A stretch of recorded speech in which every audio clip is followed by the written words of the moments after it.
Телефонен разговор между приятели. Ало, Водуне, какво става, как си? Не сме се чували една седмица. Добре съм, сега се прибрах от работа, нещо ще гледам телевизия и така. Какво става, как е работата? Добре. Днес си викахме с колегата 30 минути, ще съм объркал там едни поръчки, после пихме кафе.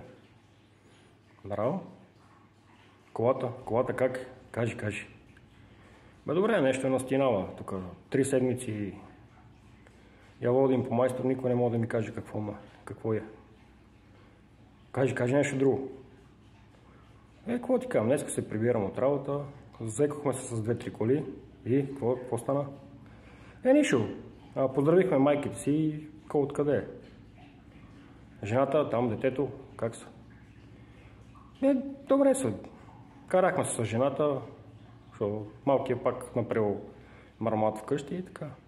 И сега, какво ще правиш? Откриха тук една страхотна сръбска скара тук до нашия блок. Сега ще ходим си вземем разни там неща да пробвам и ще пием 2 бири и малко да успокоим. Добре да не пиеш. 2 бири може. Може да оправим така нещата, че главата гърми. Айде.